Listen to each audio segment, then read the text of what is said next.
Welcome back. In a recent puzzle video, I failed one of my puzzles, and as always, afterward I went to the analysis board to check it. The problem was that I forgot to check a couple of the most important questions, as one of you pointed out in a comment. So what I'm going to do today is check that puzzle again and try to answer a couple of questions that didn't get answered in my previous video.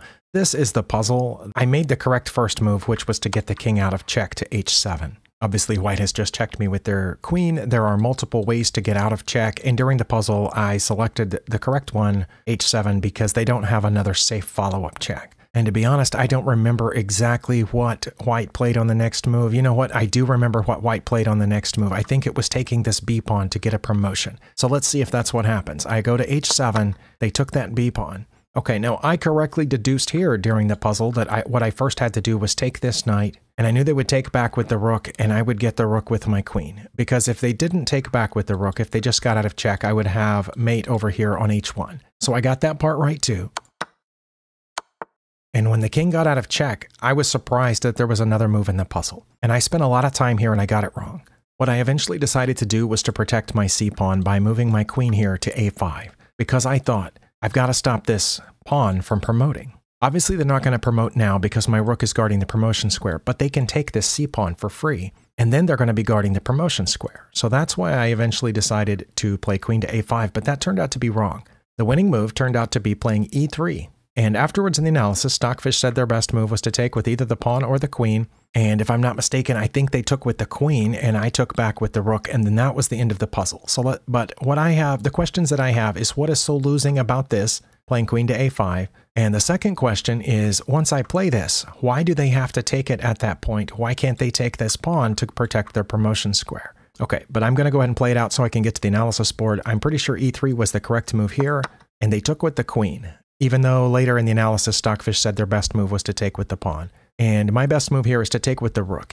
No, wait. Here, if I'm not mistaken, my best move was to take with the queen. And I think the difference was because if I took with the rook and they took back and I took with my queen, they could promote this pawn and they would have a queen. So I think I have to give up my queen here. But I might be wrong about that too. Okay, I was right about that. And then here, it's not to take this pawn, it's to get in front of their b-pawn. And yes, this is a long puzzle and it kept going. They moved another pawn, but here I had to take this one. I'm pretty sure. Wow, I almost didn't remember that entire puzzle, and I almost took their e-pawn there with the wrong piece with my rook. I mean, I almost took their queen with my rook instead of the queen, but I remembered. Okay, so let's answer the two questions in the analysis board. It was dead even if they would have just taken this now, but instead they played that. Okay, so we went here, and they did that. This was correct, correct, correct. They moved out. Okay, now here is where I messed up.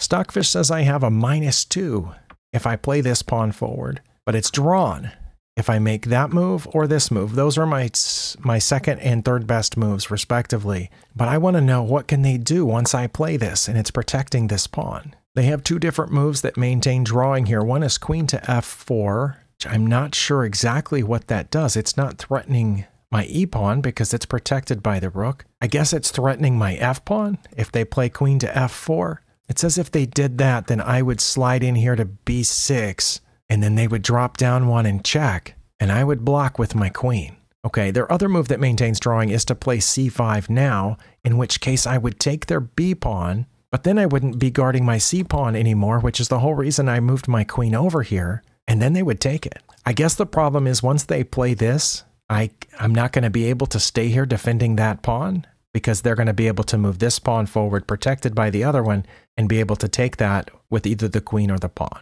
But I'm still not sure. Let's see if they played this. Yeah, okay, I can play this, or I can take that pawn and we're still drawn, or I can play g6. Okay, so any of those keep us at zeros, but it's somehow drawn even though I have an entire extra piece here. They can't promote. If I drop down here trying to get this pawn, it's too slow. If I take my queen to a7, because then they can take on c7, and I can't take that b-pawn. Although I guess I could bring my rook over. Like, let's see if it switches to losing or if it's still even if I play queen to a7 now. Okay, that gives white a slight edge if they take this c-pawn, which is what I assumed they would do. And it is not in my best interest to bring this rook over here. Okay, I assume if I did that, they would then play the c-pawn forward, protecting it. Yeah, my only move that's not a blunder is to take their a-pawn. Okay, so backing up, we figured out that basically the move that I played isn't winning because they have this mass of pawns here. And when they play the C pawn forward, even if I take the B pawn, I'm not guarding my C pawn anymore. And they'll be able to take it, protecting their C and front B pawn, which is still 1 square from promotion. I guess that's why. Okay, so then why is this winning? Was my other question. It's not minus 1.9 anymore, it's 1.7. But anyway, okay, so that's winning. And their best move by far was to take with the pawn. But in the puzzle, they made the mistake of taking with the queen. Sometimes in puzzles, the opponent doesn't make the best move. But my question is, why can't they take this now and protect this promotion square? That's not even one of their top 3. Their third best move here is to actually promote, and I would take it.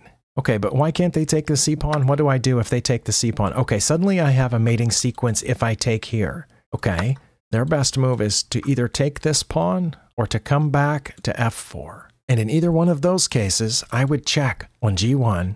Their third best move is queen to C5, which I don't know what that does. And then in that case, I would promote. Okay, so I guess that's why the playing E3 was winning, is because if they don't take it, if they do anything but taking, then I'm taking. I mean, obviously, unless they promote, in which case I capture there with my rook.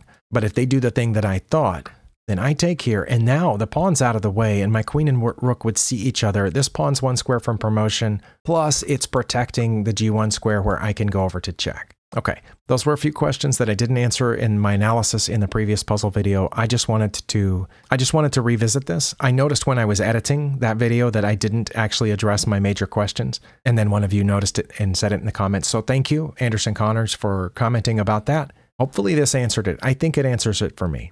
I appreciate you spending your time here, and I'll see you next time.